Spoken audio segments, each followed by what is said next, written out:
to order. Roll call, I am Michelle McHugh. Dan Tociola. Joe Chabot. Jeffrey Cheney.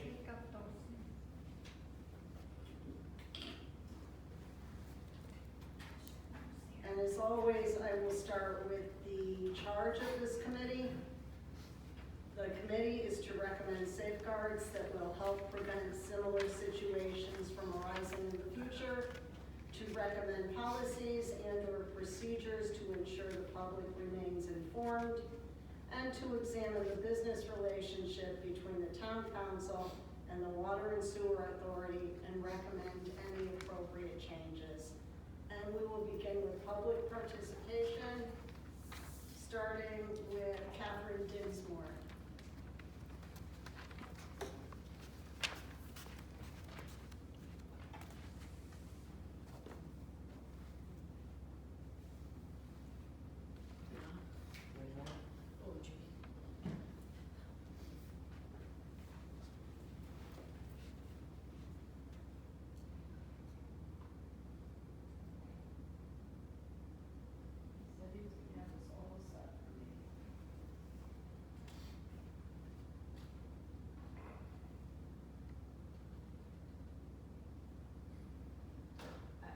I don't know how to do it, to be quite honestly. You He wanna- didn't set it up to do it. Oh, it's working, like the red light. Oh, okay, right. Can you hear me? Yes. Okay. Oh, so I did it wrong, Thank sorry. you. Good evening. Catherine Dinsmore, 35 Reynolds Street in Watertown. Prior to Dave McMahon's departure from the town, I sent him 2 emails requesting the WSA tape and upload their meetings. He answered the second one and said my email was received and would be discussed at an upcoming WSA board meeting. As you know, I'm not the only resident requesting this. When this discussion was not on in the last meeting's agenda, I emailed Jerry Lukowski, who replied, quote, "Yes, this is our goal. This monthly meeting agenda is set and will have to be added to the next agenda." At that meeting, a motion was made to add executive session to the agenda. It is unfortunate that adding the request to tape and upload WSA meetings was not also added to the agenda. Getting WSA to start live streaming, taping, and uploading their meetings will go a long way in restoring the eroded public trust. We hope to see the taping and uploading happen sooner rather than later. Thank you. Thank you.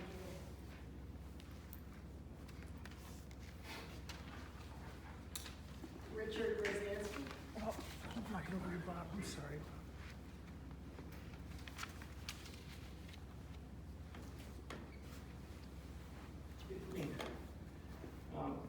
Most residents were completely surprised to learn that we've been sued by Waterbury in 2018 for underpaid water and sewer payments, not finding out until we lost the suit in July of 2023. One of the reasons residents were unaware of the lawsuit was due to the lack of open discussion of the lawsuit in both town council and WSA meetings. Virtually all discussions were held in private executive sessions behind closed doors. In addition, the reasons given for conducting these sessions were often vague and ambiguous. After Waterbury filed suit against Watertown in December of 2018, multiple executive sessions were held by the WSA. The purpose given on those agendas was, quote, "discussion of water and sewer contract with the city of Waterbury," end quote. However, we no longer had a contract with the city of Waterbury. It expired in June of 2018. Rather, now we had a collections lawsuit. But the agenda items for the executive sessions never mentioned that. And this is not the only instance of WSA meeting agendas having vague purpose descriptions for the executive sessions. In fact, the WSA held an executive session at the last meeting on January 21st, and it was not even on the agenda. Town council and WSA meetings are conducted in accordance with the rules found in Robert's Rules of Order. However, Robert's rules are superseded by Connecticut statutes in regards to the holding of executive session. For example, state statutes forbid voting in executive session. Any voting must take place in the open. In 2012, the Stamford, Connecticut Water Pollution Control Authority was sued over a number of violations of the Freedom of Information Act regarding executive sessions. In final decision, FIC 2012-513, the Freedom of Information Commission found that the Stamford WPCA failed to be specific as to the purpose of the executive session on their meeting agendas, failed to be specific in their motions as to the purpose of the executive sessions, and conducted improper executive sessions because of the insufficient agendas and the insufficient motions to move into executive session. The final decision also stated that descriptions such as personnel, personnel matters, legal, or even the appointment, employment, performance evaluation, health or dismissal of an employee were not specific enough to meet the requirements of the purpose of the executive session. As a result of this decision, Stanford's Board of Representatives created a comprehensive policy on the conduct of executive sessions. I brought along copies for this committee. I strongly recommend that Watertown adopt a similar policy. May I give you these copies? Please. Thank you. Mr. Duponso. Okay, let's get started with new business. Interviews. Well, I would like to go through the people that we had asked to attend this meeting. Beginning with Robert Scannell, there has been numerous searches for him, phone, email, social media. We have been unable to locate the actual Robert Scannell. There are quite a few of them out there, but not the right one. Vincent Caterino dropped out, and this is the email received from him. Good morning, I will not be attending tonight's meeting. I have nothing to add to what is already known. Good luck. If I may add one piece of advice, I would recommend not selling the water and sewer system, as I think it is running perfectly and it would be in the best interest of the town of Watertown citizens to keep it. Sincerely, Vincent Caterino. Jim Shodin had confirmed he would come, however, he is stuck in Vermont because of all the snow. Ray Primini responded that he was unable to attend. Deb DeCina, from secondhand information, said that she had nothing to do with the decision process and would not attend.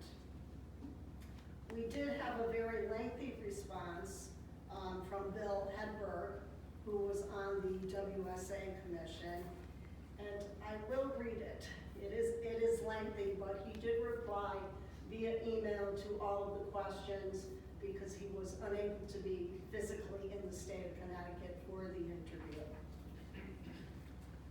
He also sent 2 PDFs, one that had to do with Waterbury's near bankruptcy receivership. If you recall, back around 2001 to 2006, Waterbury had a severe financial crisis, and the city was pretty much taken over by the state. The other PDF has to do with the AWWA Manual M1, which is called Water Rates, Fees, and Charges, and it has to do with how the rates are set. I am not going to read those, but I will read the responses that Bill gave us. The first one was walk us through the annual budget process, how the budgets are prepared and approved by finance, town manager, WSA, and town council.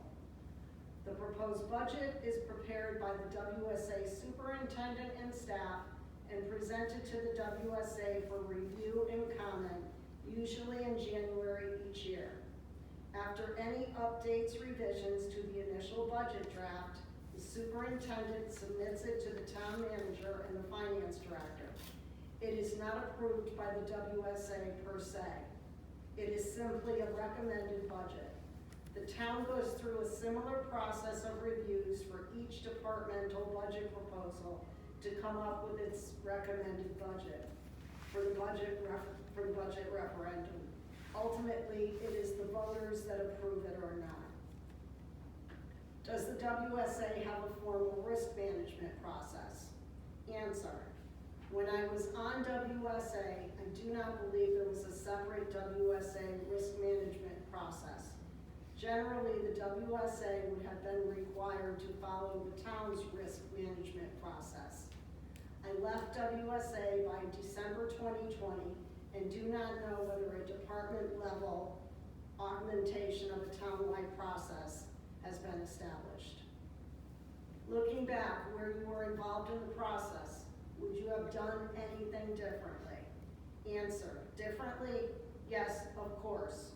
I cannot start to address this question without first providing background and context regarding the town's interactions and negotiation with Waterbury from about 2005 or 2006, when I began serving on the WSA board, until I was not reappointed by request after 2021.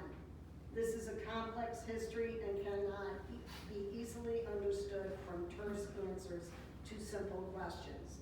I can work on providing some of that background, but we beg your patience. Who did Waterbury communicate the change in rates to in Watertown in 2018, and who acknowledged it? How and when did that filter through WSA, through Town Council, Finance Director? Discussions with Waterbury on the original contract, periodic updates thereto, and restructuring of the original format were ongoing from about 2010. There is a lot more to say about this, but the question itself reflects a lack of understanding of the history. The short answer is Waterbury communicated its intent to change the rates long before the actual new rates started to be billed in 2018. Waterbury officially informed Watertown of the new rates they would be billing, presumably in writing to the town manager in 2017. As I recall, Waterbury went through a statutory rate-setting process around that time and subsequently approved new rates for all Waterbury customers. It was no secret Waterbury was insisting Watertown pay the same quantity charges being imposed on their own customers. Therein is the heart of the entire dispute because of improper rate setting that failed to result in fair and reasonable rates as required by statutes. Looking through some of my files just now, I find a letter dated June 28, 2018 from Linda Withy, the Waterbury lawyer, sent to Paul Jessel. In that letter, Ms. Withy claims written notification was previously sent in February 2018 and by confirming letter of June 8, 2018. The June 28 letter states, your acceptance of water services from Waterbury on and after July 1st will reflect your acceptance of these rates. Attorney Jessel responded to the June 28, 2018 letter by his letter dated June 29, 2018. I will attach a copy of that letter to my email forwarding these written answers to the Bipartisan Committee. As to the filtering,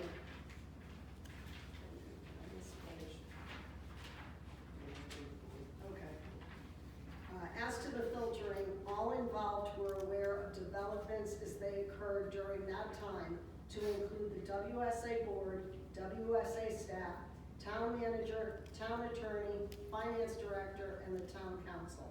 No one was surprised. What decision makers authorized continuation of the old rates? What was the reasoning? Answer. There was really one decision-making body here making decisions on these matters at the time, and it was the town council. The WSA, town manager, town attorney, etc. were participating in discussions to arrive at actions and strategies deemed to be in the town's and the ratepayers' best interest, but the ultimate final decision was made by the duly elected representatives of the voters. During all these deliberations, the strategy of paying against the billing what all involved collectively believed would be fair, equitable, and reasonable rates surfaced. At the time, it seemed an attractive strategy that might get us to fairer rates than the out-of-left-field Waterbury demands. All hoped Waterbury might finally come around and temper their viewpoint that would make some version of updated rates more palatable. On the merits, Watertown should have prevailed in the court case due to Waterbury's rate-setting failures, resulting in indefensible, unfair, and inequitable rates. Who received legal advice or warnings about the liability? Answer: this is not a very good question. The town attorney dispensed legal advice to all involved town employees and members of boards and commissions. As to warnings about the liability, the matter was a dispute which would need to be resolved. It was no secret if the matter went to court, Watertown might lose. Who did this advice come from, and how and when was it communicated to WSA, Town Council, the community? Answer: as stated above, the town attorney was the primary giver of legal advice. These communications were provided to Town Council and Water and Sewer Authority regularly and periodically throughout. Because of the lawsuit, the community at large was not directly given legal advice and/or liability warnings of which I am aware. The community's elected representatives represent the community at large in such matters, in my humble opinion. Were there any oversight mechanisms, and if so, did they fail? Answer: question is too vague to elicit a reasoned response. What communication was relayed and documented for the people who came into position after this time, 2018 and on? Answer: continuing WSA board members worked with new members to bring them up to speed by making them aware of the situation, to include the basic history, status, process being pursued, and fully integrating new members in the matters going forward. There would be scant documentation of the communication because it was done during executive sessions because of the lawsuit. In the 2018-2019 budget year, what was the communication and who was involved in the conversation around following legal advice? Answer: see answer to questions 4 and 5. In 2012, there was a long-term contract that expires and then a 5-year contract that was signed. Why did the 5-year contract look so different? Who signed it and who authorized it? Answer: this might be a long answer, so fasten your seatbelts. The so-called long-term contract had been in place for many years. If I remember correctly, that long-term contract had to be renewed every 5 years. It didn't really expire in 2012, but was replaced by a new contract that was negotiated and agreed to in 2012 that specified the new rates under the new contract, which began being charged in 2013. The only reason the long-term contract was replaced was because Waterbury refused to agree to extending it again. Why did it look different? First, consider how the original contract operated. The basics of it were that the Watertown agreed to help pay for upgrading the water plant on Wigwam Reservoir and wanted to reserve up to 3 million gallons of treated water, which would be sufficient to amount for growth needs. That much water is around 8 to 9% of the plant capacity. Watertown bonded to pay for its share of the upgrade for a good number of years. The bond payments for that contribution were around $400,000 annually, if I remember correctly, but that varied like a variable interest loan with a reducing outstanding balance. For the water Watertown actually received, Watertown would pay its proportion of plant production, and in parentheses, Watertown's meter usage / plant production, close parentheses, times total plant production costs taken from Waterbury's accounting system and billed quarterly. In addition, Watertown paid for its pro-rata share of the operation and maintenance costs of Waterbury's water main from Wigwam Reservoir to our Fern Hill pump station and further to the Carvel meter pit on Straits Turnpike. The items described above are only costs that Waterbury incurs from which Watertown derives any benefit.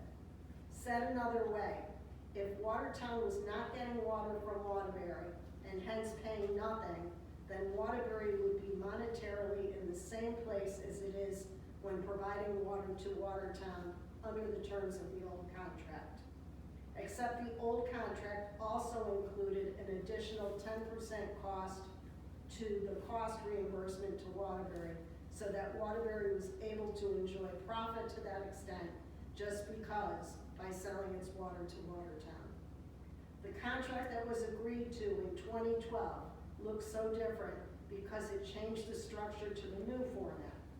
As a result, Waterbury no longer had to submit information from its financial system for review by Watertown quarterly as part of the invoicing process. Instead of the quantity charge, open parentheses, per 1,000 gallons or whatever, close parentheses, what Waterbury was charging its customers, Waterbury agreed to reduce that charge for the first 5 years under the new contract. That agreed rate was a huge increase over the cost Waterbury was experiencing due to serving Watertown. It was a huge increase over what WSA was paying under the old contract. It was still well below what Waterbury's quantity rate, open parentheses, per 1,000 gallons or whatever, close parentheses, was charging its own customer. The town council had to give the town manager, Chuck Frigon, the authority to sign the contract. At least that is what should have happened. It did not, if it did not. At least that was what should have happened if it did not. What contract negotiation happened at this time in 2018 around this issue? Answer, I have no details of negotiations at that time, but I do know there were sit-down sessions with Waterbury several times a year starting around 2014 or so until the lawsuit in 2018, in addition to written correspondence and occasional telephonic contact. Who actually sets the rates? WSA, Finance, Town Council? Who has the final say? Answer. The statutes designate the local utility as responsible for setting rates which are fair and equitable. There are also strict procedural requirements. While I was on WSA, it would have been unthinkable for WSA to make a rate decision against the desires of the town council. We would always work hard to come to a consensus among WSA, town council, finance director, town attorney, and town manager. What is the current billing practice to Watertown residents? Answer, read the meter, prepare the bill consistent with approved rates and fees, and send the bill by mail. There is nothing particularly unique or interesting. In 2023, the legal strategy to appeal. What went into it, who decided it, and who was made aware? Answer, I was not involved, but it likely was the same or similar procedure that was followed in arriving at the 2018 decision used to not make full invoiced payments and explained in the reasoning discussed in answer 5. How was the legal strategy decided that shifted us from an $18 million hold to a $34 million hold? Answer, I am aware of these details. I do know the so-called accrued interest at 18% on perceived debts of losers in civil cases, particularly for large amounts owed that take a long time to judgment, quickly adds up. You said I am aware. Oh, unaware, sorry. I am unaware of these details. Financially, why was a reserve not created to offset the liability in 2023 or even before, when it was disclosed as a liability in the audited financials? Why was this not disclosed in the prior financials? Answer. In 2008, Waterbury had already informed Watertown that they would not extend the original contract after 2012 and would be imposing the Waterbury quantity rate to Watertown. The WSA hired a consultant to do a rate study in the 2009 to 2010 timeframe in anticipation of having to pay more to Waterbury. The study recommended increasing rates to WSA customers. The WSA approved rate increases totaling 25% at 5% per year over 5 years, starting in 2010, give or take a year. You could consider that conceptually the beginning of a reserve. The thought was to avoid the need for a big rate increase in the future would be better and more acceptable to the WSA customers. As it turned out, that reserve did delay the need for additional increases because the additional revenue from the 2010 to 2015 5-year 5% increases retained a decent fund balance for a while after the new Waterbury rates went into effect, as explained toward the end of answer 11. Due to stagnation in the discussions to have fair and equitable rates in 2018, the WSA again began another round of annual rate increases to WSA customers beginning in 2015 because of the uncertainty where the Waterbury costs might finally land. These increases certainly helped by providing some millions of dollars, the absence of which would have made a bad outcome even worse. I might add, the WSA can only create a reserve and fund it by raising rates. I am not sure what triggers certain disclosures in the financial reports and whether there is any distinction between a financial liability and a potential financial liability. I cannot believe there was any intent in the preparation of these annual reports to omit a required disclosure. What is the relationship with the fire district, WSA, and the town, and what conversations have been had regarding their involvement and the disputes? What is the contract? How do they operate together? Answer. There are contractual agreements between WSA and the fire district. I am not familiar with the details.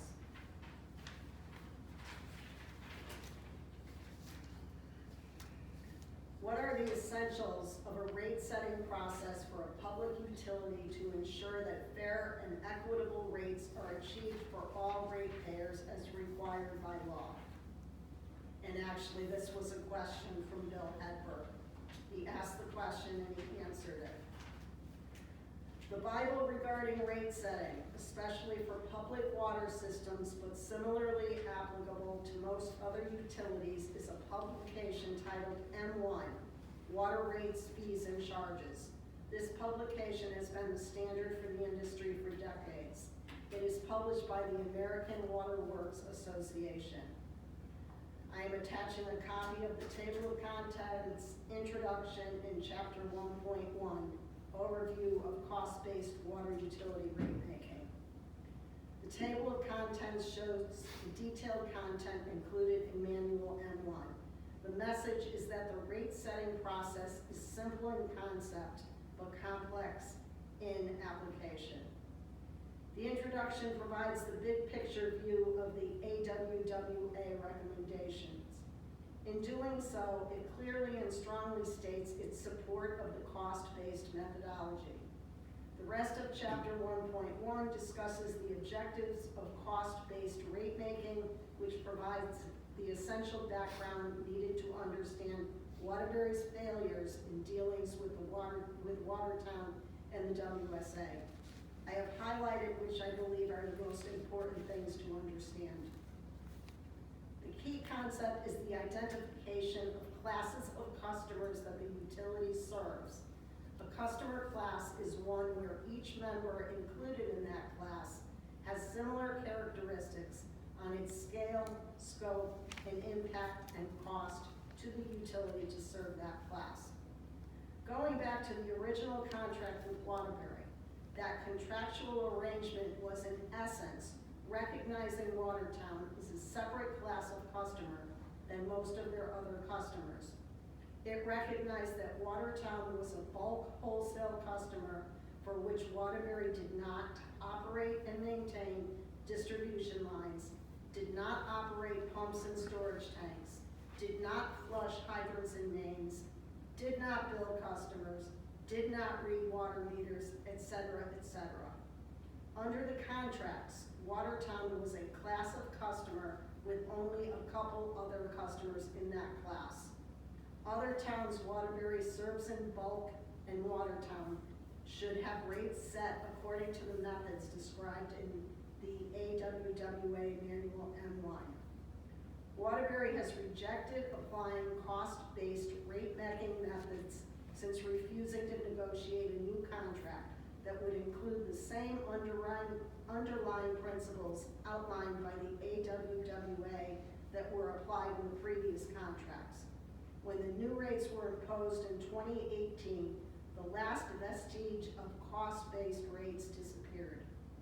The key reason Waterbury's water rates do not meet the threshold of being just and reasonable under the statutes is because its rate setting simply applies a single rate structure to all its customers,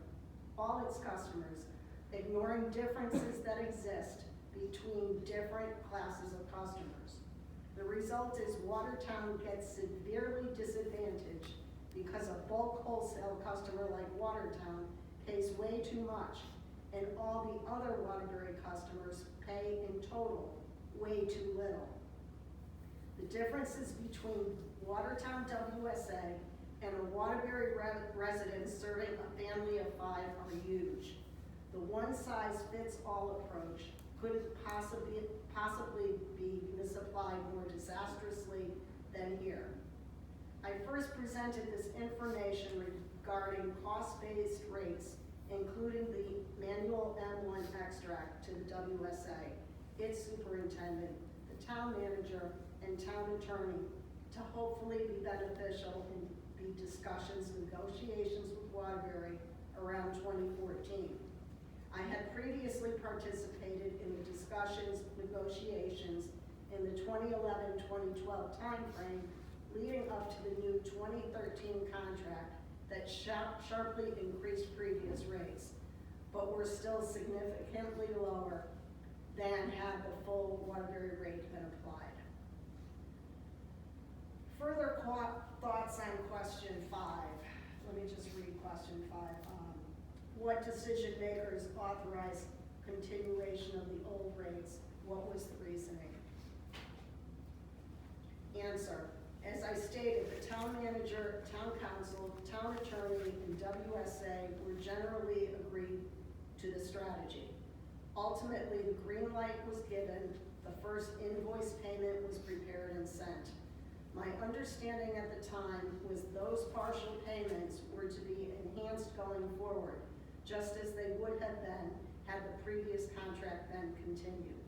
The payments would have been increased at least 2% a year above the rates at the end of the previous contract.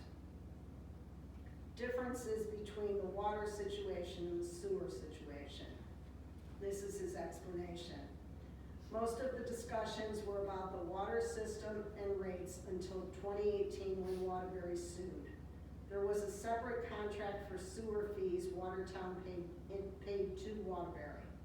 Watertown invested heavily in the water plant and in upgrading Waterbury's sewer plant. In both cases, Watertown's use of both systems involved very little direct influence on these systems. The major effects were receiving bulk water from the plant and discharging sewerage to the Waterbury plant. Aside from Waterbury's cost of treating and delivering the water and cost of receiving and treating the waste, there were very few additional costs. Before talking about the reduced payments on invoices, there is an important difference between the water situation and the sewer situation.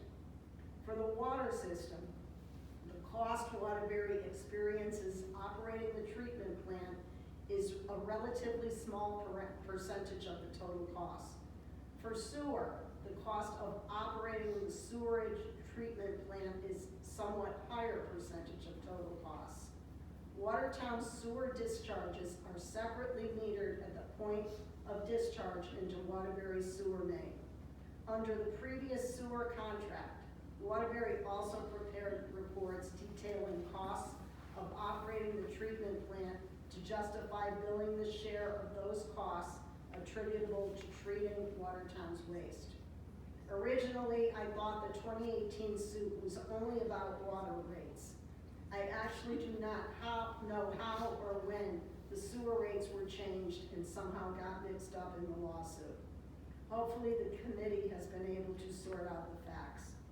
I was never directly involved in any of the discussions and or analysis surrounding sewer rates or the differences between what Watertown is charged compared to appropriate cost-based rates for sewer. In spite of the differences between the two systems, if Waterbury would set rates for Watertown so that they recover 100% of their cost to serve Watertown, plus a 10% thank you surcharge like in the original, like in the original contract, those rates would be just and equitable, in my opinion. Why was the lawsuit lost, the appeal denied, and the writ to the Supreme Court dismissed? Again, this is a Bill Hedberg question. His answer, boy, would I love to have the answer to this one.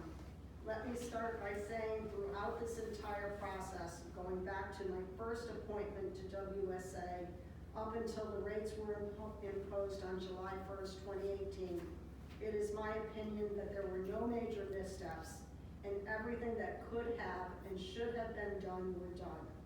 The cause for where this ship sailed lies totally with the intransigence of Waterbury to negotiate in good faith.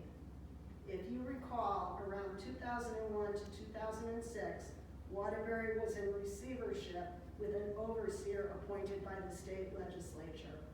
Shortly thereafter, we were hearing from Waterbury about how they did not like having to identify costs incurred in order to gather the information they were required to provide along with their invoices.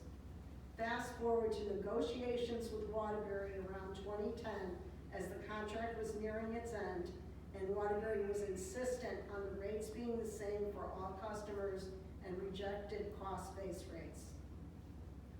Perhaps the desire to generate revenue from utility operations for other purposes or to avoid a rate increase for Waterbury accounts were influencers in their negotiations and related intransigence. In order to understand how the courts and judicial reviews came up with a wrong-headed, unjust result, would it require someone to review all the correspondence, obtain transcripts from the trial, read the judge's decision, and identify errors in factual matters relied upon, and so on. For example, the judge stated there was no justification to conclude that the rates Waterbury imposed were unfair and or inequitable. This means he believed that Waterbury had met its statutory obligation, or it means our legal team failed to put forth convincing evidence to the contrary. Right there can be the whole ballgame. The same review of everything that went into the appeal. Our appeal, the transcript of any hearings, and whatever was written in the denial need to be looked at. Finally, the writ application. What did we submit? What was included in the denial? Any explanation? Was there an appearance with a record thereof? So in order to come close to understanding the defeat, the above needs to be done. If the question is worth answering, perhaps someone could gather up all the stuff, shall we call it, and package it for review and evaluation by the most seasoned and expert legal practitioner we can find, with the mission of finding where did this where did this wrong, and how could the defeat be avoided? And I'm done talking now. Who is Bill Hesburn? He was on WSA Commission. Who's the WSA commissioner? Yeah. And why wasn't he able to come in and meet with us? He's out of state. He's out of Out of state for months. That was a thorough write-up. It was. He put a lot of thought into that.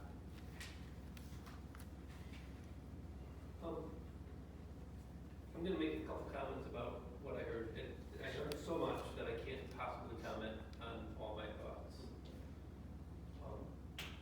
But it's problematic to me, the hubris of Watertown did nothing wrong. I believe that in 2018, there was a belief that moving in the direction of pursuing a lawsuit with Waterbury made sense. I fully believe that that made sense. We lost once, we lost twice, we lost 3 times. It doesn't matter what we thought. We were wrong. And so that level of hubris to me makes me question pieces of judgment. And a lot of what he said maybe is correct, but I've heard that hubris throughout some of the interviews, and we need to figure out his take on, yeah, maybe we actually need not 4 or 5 lay people, right? Maybe we need strong legal minds to kind of go through this. The other piece is, as he's talking about how water and sewer rates are pulled together, and how rate setting is made, and how those decisions were pulled together in 2018 and 2020. We have somebody on our committee who works in this field, who's not here tonight, and maybe can help us understand a little more what he's talking about. And so to go deeper into it, it's hard to do without Adam here. It is. Yeah. It is. I mean, to follow up on what you just said,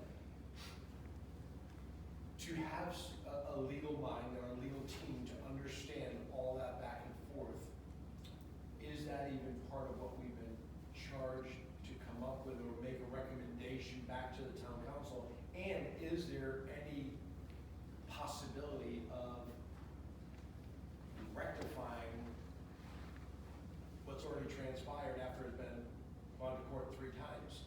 Or would that be additional monies wasted? So, I mean, again, I think my big take on this so far, as just as a town's resident, is that moving forward, what are the protocols for what can and cannot be discussed in executive session? And does the townspeople even know that? That would be helpful, because I mean, I understand there's executive sessions for a reason, and there is probably a good reason to have them. I personally am ignorant to what constitutes and should and should not be discussed in executive sessions and agendas and stuff like that. Moving forward, the recommendations are, in the future, one of the things that's got to come from us is we have to pursue transparency at the highest level in every area of operation in town matters, because so many people felt like they were in the dark through this whole process. And of course that's going to raise suspicion in town, even if everything was done the best it could have been done at the time. Sure. When things are done in closed section and we don't find out about it until after, people raise that question. So just some of my input as to what I've been hearing so far is we need transparency. Is there even a recourse for accountability, and what does that look like, and what possibly could come out of that? Those are questions probably for a legal one. I agree with you. I think the last thing we want to do at this point is recommend additional additional legal investigation, because number one, we've spent enough money for this town, and number two, what is the we're not charged with it, but what would the outcome be? At this point, it is what it is, and I know that, town council has been talking, and Mark Ramo has been talking about follow-up with Waterbury. So I know from a financial perspective, anything that can be done to try and lessen the burden on WSA payers, is being looked at. It's not a quick fix, but I know that is being looked at so that the rates will not have to go up as high as we thought. To your point, I think, given what Rich was saying earlier, we should review this about executive sessions, and perhaps that can be part of the recommend policies and procedures to ensure the public remains informed. There absolutely are reasons where things have to be discussed in executive session, but maybe there's a happy medium so that it's not as secretive as it was during this time. And listen, I think, one of the things is I'm so grateful for Bill in giving us such thorough notes. He clearly sat down and spent hours, right? And he went through his notes, and he went through his records, and at the end of our last meeting, one of our requests was to our town attorney to look back at his records for documentation on any advice that he had given, right? Because we just wanted to see where the memos were, where the emails were, so that we could see those inflection points. And so I just wanted to share that we did get a response back that he said that he had no written documentation, right? So if we're going back almost a decade on this issue that cost us nearly $36 million. Excuse me, Dan, do you mean he had no lasting written document, or there was never any written documentation? His statement was he has no written documentation. Well, that's problematic. That's my take as well. Yeah. Yes. And so I spent a little time just trying to understand best practice. And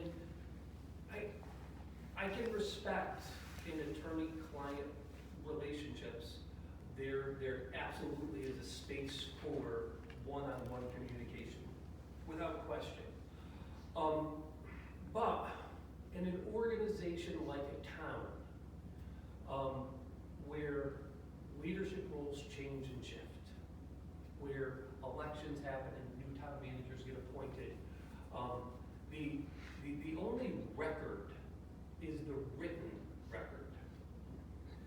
And without the documentation of that advice, then that's lost.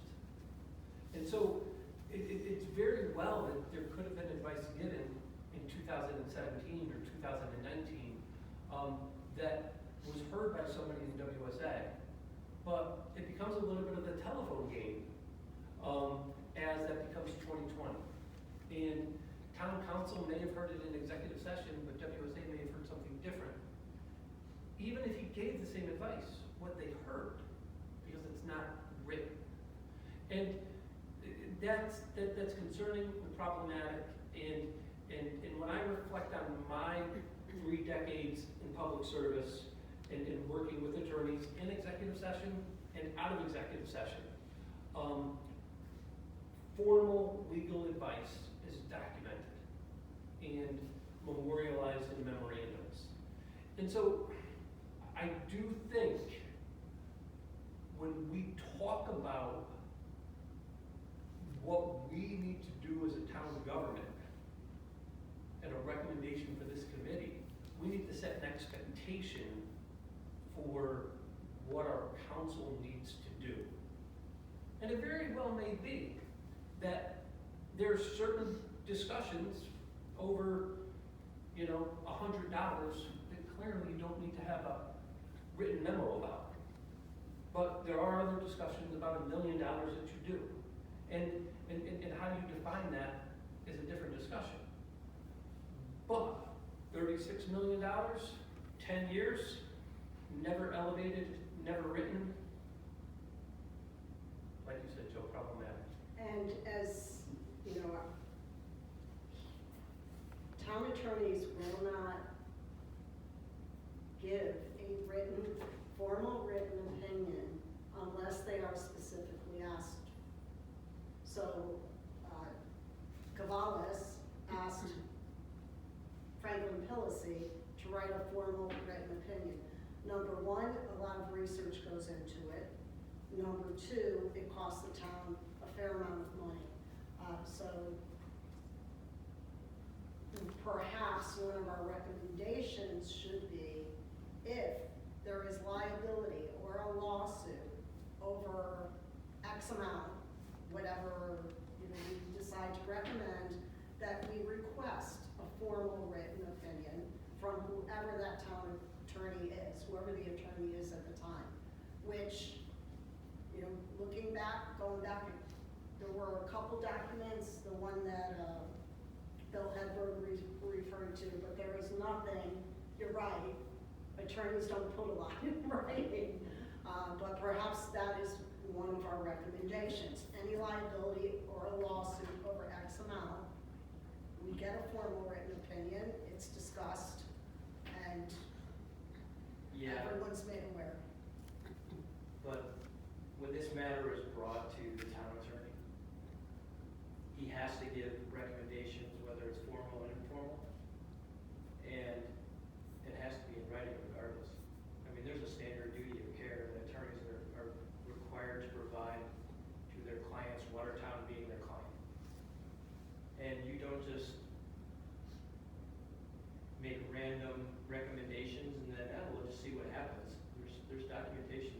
There has to be documentation. It doesn't need to be a formal written opinion, but there has to be something. I mean, that's just standard duty of care. I don't know, I don't recall seeing anything from the Hartford attorneys that was written.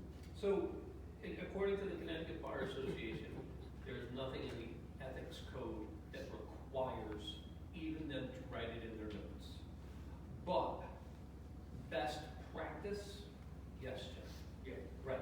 And so, and I think this is what we're talking about. I think if I'm buying a piece of real estate and I'm working with my attorney, it very well may be that the advice he gives me is verbal, right? But if I'm in an organization that changes leadership positions, it needs an institutional memory to happen despite the people in those decision-making positions, that's different. And that needs to be documented. Especially when, if we go to Bill's own words, it was no secret if the matter went to court, Watertown might lose. That was his answer to question number 6. Mm-hmm. But when we interviewed, everybody was sure this was pretty much mostly a slam dunk. I think there was only one person who said it wasn't a slam dunk. So somewhere along the lines, I don't know where that got, altered. But if there's gonna be a lawsuit, especially one of this magnitude, I don't know any attorney that would say, you know what, we'll have some conversations and we'll just let it be at that, because it's gonna go years and years and years before this is resolved, So how do we put that, excuse me, into recommendations? And I mean, that's That needs to basically, be a that's the discussion next for step. tonight, right. Yeah, that's But- basically the yeah, next step. right. Michelle, the question. This was done in executive session, a lot of this. You had 9 other people sitting in there that heard what the attorney I'm said. sorry, you had your opportunity to Well, speak in the beginning. Sorry. Doesn't change the fact that other people heard I'm this. thinking, I mean, I'm gonna go to the agenda. So, you know there's areas of inconsistency, you know that. major. Additional information needed, outstanding questions. My thought is we can drag another 20 people in here and I just don't see The only other piece of information I think really makes sense for us to ask for, and it doesn't require a person, but I sure as heck would like to request from the city of Waterbury, their corporation council, anything that they did in terms of overtures for a settlement agreement. To what end? Why? Because the answers that we heard weren't clear about what a settlement agreement was. But we're not looking to find the smoking gun. We're not. We're looking to move forward. And I don't see how that helps us go forward. That we may be able to include that thought process in the form of a recommendation to the council, say, this is some of the things we found that we recommend that you invest more time, or we can make it as a recommendation to them, to the town. Because when you think about it, I mean, from my perspective, I'm thinking, all right, we need a summary, we need an actual description, and you talk about documentation, a description of, okay, this is who was interviewed, this is when they were interviewed, these are the documents we got, and all of this gets compiled in a summary and our recommendations and the whole 9 yards, so that there is something to refer to. If 20 years from now, 30 years from now, we're not here, and something similar, another type of situation is this one, I mean, we're making recommendations, but I think we need the documentation as part of that. I don't disagree. I guess, from my perspective, what we've heard pretty consistently, and it's been from a number of people, right? So I think it's a pretty clear picture from the leaders on the Watertown side that Waterbury wasn't playing in good faith, right? I think that's the story we've heard. And because of that, we were put at a disadvantage, which created the situation that tripped us up into this net, right? We got trapped, essentially, because they weren't playing in good faith. And that's part of the story. Now, that very well, I think it might be true. What I'm saying is, show us, Waterbury, that you confirm, where are the settlement agreements? Because if Waterbury actually made reasonable settlement agreements, then that changes everything. It doesn't, because it doesn't handle how we move going forward.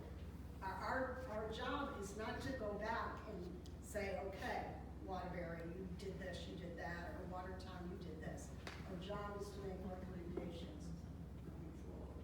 Now, if we want to make a comment that perhaps WSA or someone from our town should be there when Waterbury's setting rates, I mean, that's a public forum as well. It's more the settlement. And listen, I'm obviously we're a team, a committee here, and I love our collaboration. I'm thinking that if Waterbury made a reasonable settlement and we missed it, then our assumptions about how to make corrections are going to be wrong. How so? Because our assumptions are based on the idea that they never made a reasonable settlement agreement. But if they made a reasonable settlement agreement, then it's a whole different set of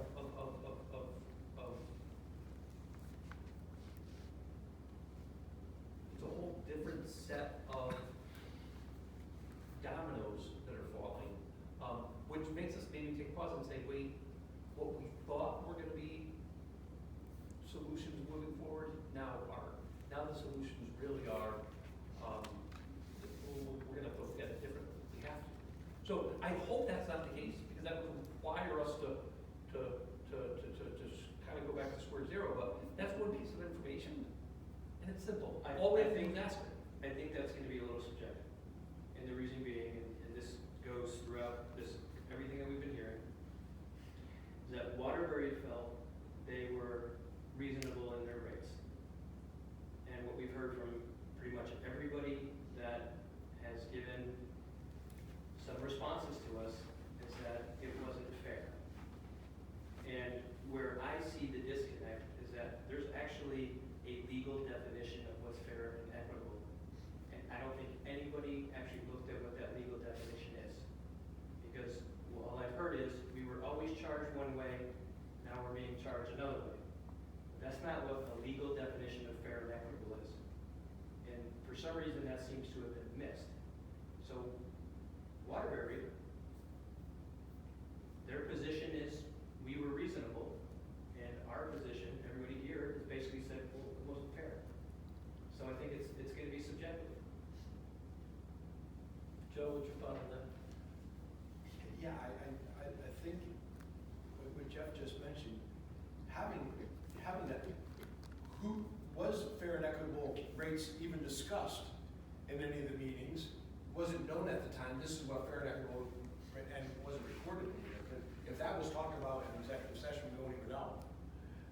Didn't even have an understanding what fair and equitable rates were at the time.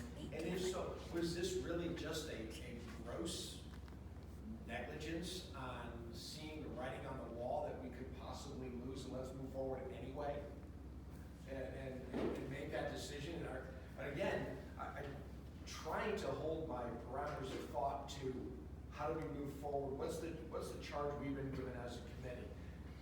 If we think as a committee that, hey, somebody, this is a recommendation to the town council, somebody should really go back, and here's some of the things we found.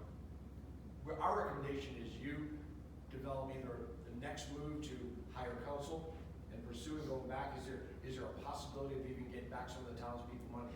What does that look like? You know, what's that? But moving forward, this is what we were charged to come up with.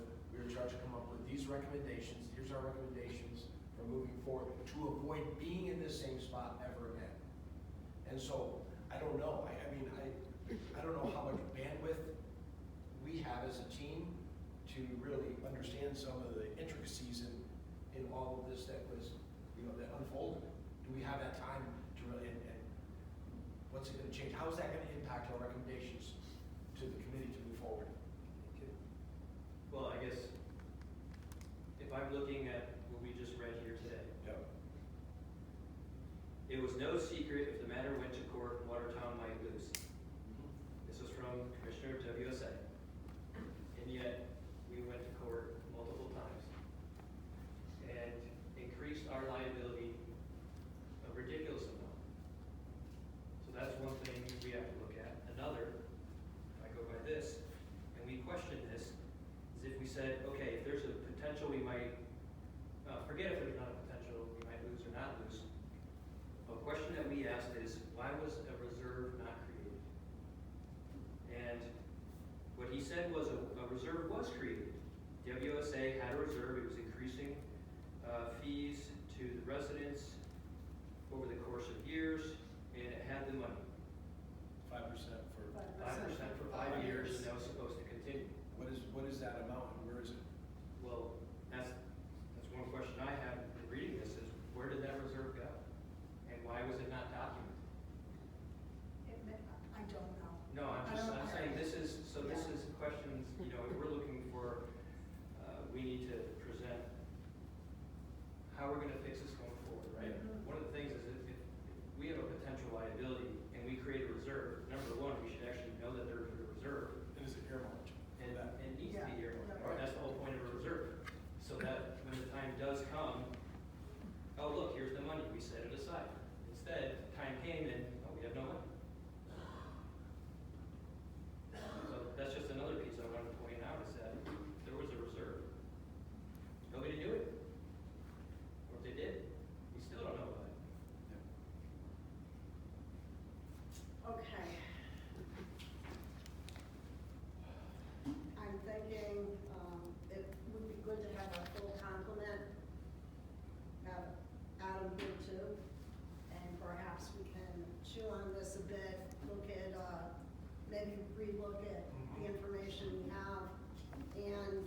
adjourned. Next meeting is February 2nd, which is next Monday,